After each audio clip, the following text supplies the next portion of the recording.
ओम शांति। दिनांक 31 अक्टूबर सन 1971। मीठे मीठे बाप दादा के मधुबन से उच्चारित मधुर महावाक्य। वाणी का विषय है अनुभव की विल पावर द्वारा माया की पावर का सामना। मीठे मीठे बाप दादा बोले, रूहानी ड्रिल जानते हो? जैसे शारीरिक ड्रिल के अभ्यासी एक सेकंड में जहां और जैसे अपने शरीर को मोड़ना चाहे वहां मोड़ सकते हैं, ऐसे रूहानी ड्रिल करने के अभ्यासी एक सेकंड में बुद्धि को जहां चाहो जब चाहो उसी स्टेज पर उसी परसेंटेज से स्थित कर सकते हो। ऐसी अवरेडी रूहानी मिलिट्री बने हो। अभी ऑर्डर हो अपने संपूर्ण निराकारी, निरहंकारी, निर्विकारी स्टेज पर स्थित हो जाओ। तो क्या स्थित हो सकते हो? वह साकार शरीर, साकार सृष्टि व विकारी संकल्प न चाहते हुए भी अपने तरफ आकर्षित करेंगे। इस देह की आकर्षण से परे एक सेकंड में हो सकते हो। हार और जीत के आधार एक सेकंड होता है, तो एक सेकंड की बाजी जीत सकते हो। ऐसे विजयी अपने आप को समझते हो? ऐसे सर्वशक्तियों के संपत्तिवान अपने को समझते हो व अभी तक संपूर्ण संपत्तिवान बनना है? दाता के बच्चे सदा सर्व संपत्तिवान होते हैं। ऐसे अपने को समझते हो व अभी तक 63 जन्मों के भक्तिपन व बेकारीपन के संस्कार कभी मर्ज हो जाते हैं। बाप की मदद चाहिए, आशीर्वाद चाहिए, सहयोग चाहिए, शक्ति चाहिए। चाहिए तो नहीं है। चाहिए शब्द दाता, विधाता, वरदाता बच्चों के आगे शोभता है। अभी तो विधाता और वरदाता बनकर विश्व की हर आत्मा को कुछ न कुछ दान व वरदान देना है, न कि यह चाहिए का संकल्प अभी तक करना है। दाता के बच्चे सर्व शक्तियों से संपन्न होते हैं। यही संपन्न स्थिति संपूर्ण स्थिति को समीप लाती है। अपने को विश्व के अंदर सर्व आत्माओं से न्यारे और बाप के प्यारे विशेष आत्माएं समझते हो, तो साधारण आत्माएं और विशेष आत्माओं में अंतर क्या होता है? इस अंतर को जानते हो?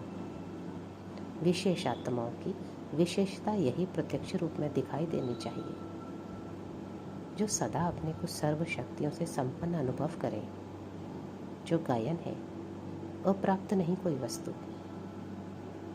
वह इस समय जब सर्व शक्तियों से अपने को संपन्न करेंगे, तभी भविष्य में भी सदा सर्व गुणों से भी संपन्न, सर्व पदार्थों से भी संपन्न और संपूर्ण स्टेज को पा सकेंगे। इसलिए अपने को ऐसे बनाने के लिए ही विशेष भट्टी में आए हो। जो भी अपने में अप्राप्ति अनुभव करते थे, वह प्राप्ति के रूप में परिवर्तन हुए। कि अभी तक भी कोई अप्राप्ति अनुभव करते हो? यह प्राप्ति अविनाशी रहेगी ना? प्राप्ति अर्थात प्राप्ति। जब अनुभव स्वरूप बन गए तो अनुभव की बातें अविनाशी होती है। सुनी हुई बातें, वायुमंडल के प्रभाव के आधार पर प्राप्त हुई बातें व कोई श्रेष्ठ आत्माओं के सुनने के आधार पर उस प्रभाव के अंदर प्राप्त हुई बातें अल्पकाल की हो सकती है, लेकिन अपने अनुभव की बातें सदा काल की अविनाशी होती है। तो सुनने वाले बने हो व अनुभवी मूर्त बने हो कि अभी फिर से सुनी हुई बातों को मनन करने के बाद अनुभवी बनेंगे। मिले हुए खजाने को अपने अनुभव में लाया है व यहाँ आकर वहाँ जाकर फिर लाएंगे। सभी से पावरफुल स्टेज है अपना अनुभव, क्योंकि अनुभवी आत्मा में विल पावर होती है। अनुभव के विल पावर से माया की कोई भी पावर का सामना कर सकेंगे। जिसमें विल पावर होती है वह सहज ही सर्व बातों का, सर्व समस्याओं का सामना भी कर सकते हैं। और सर्व आत्माओं को सदा संतुष्ट भी कर सकते हैं। तो सामना करने की शक्ति से सर्व को संतुष्ट करने की शक्ति अपने अनुभव के विल पावर से सहज प्राप्त हो जाती है। तो दोनों शक्तियों को अपने अंदर अनुभव कर रहे हो। अगर दोनों शक्तियां ऑर्डर तो फिर अगर दोनों शक्तियां आ गई तो फिर विजयी बनेंगे। ऐसे विजयी बने हो। विजयी अर्थात स्वप्न में भी संकल्प रूप में हार ना हो। जब स्वप्न में हार नहीं होगी तो प्रैक्टिकल जीवन में तो होगी नहीं ना। ऐसे हर संकल्प, हर बोल, हर कर्म विजयी हो, अर्थात हार का नाम निशान नहीं। ऐसे संपूर्ण निशानी को 1 सेकंड में अपना निशाना बना सकते हो। जैसे जिस्मानी मिलिट्री वाले 1 सेकंड में अगर निशाना नहीं बना सकते तो हार खा लेते। निशाना ठीक होता है तो विजयी बन जाते हैं। ऐसे अपनी बुद्धि को इस निशाने पर 1 सेकंड में ठीक टिका सकते हो। ऐसे अगर रेडी बने कि मेहनत करने के बाद निशाने पर स्थित हो सकते हो। ऐसे प्रयत्न करते करते विजय का सेकंड तो बीत जाएगा। फिर विजय माला के मणके कैसे बन सकेंगे? इसलिए जैसे निरंतर याद में रहना है वैसे निरंतर विजयी बनो। ऐसी चेकिंग करो कि आज सारे दिन में संकल्प, वचन, कर्म, संबंध, संपर्क, स्नेह, सहयोग और सेवा में विजयी कहाँ तक बने। अगर बहुत समय से सदा के विजयी, हर कदम के विजयी, हर संकल्प के विजयी रहेंगे तब ही विजय माला में समीप के मणके बन सकेंगे। इतनी सर्विस के बाद भी 108 ही विजयी क्यों बने? कैसे बने? इस पुरुषार्थ से ऐसे श्रेष्ठ बने तो बहुत समय से सदा के विजयी बनेंगे, तभी बहुत समय से यादगार बना सकेंगे। इसलिए अब क्या करेंगे? भट्टी का परिवर्तन यही करना है, जो बहुत समय से सदा के विजयी बन जाएं। ऐसे अनुभव अनेक आत्माएं आप लोगों द्वारा करके जाएं। यह मधुबन अव्यक्ति वतन से अव्यक्त स्थिति में स्थित रहने वाले अव्यक्त फरिश्ते व्यक्त देश में विश्व कल्याण के निमित्त आए हुए हैं। आपके प्रवृत्ति वाले आप आत्माओं में ऐसा परिवर्तन अनुभव करें। इसको कहा जाता है भट्टी का परिवर्तन।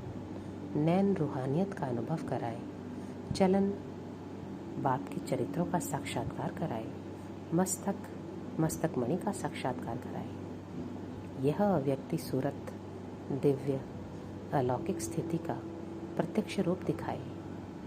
आपकी अलौकिक वृत्ति कोई भी तमोगुणी वृत्ति वाले को अपने सतोगुणी वृत्ति की स्मृति दिलाए।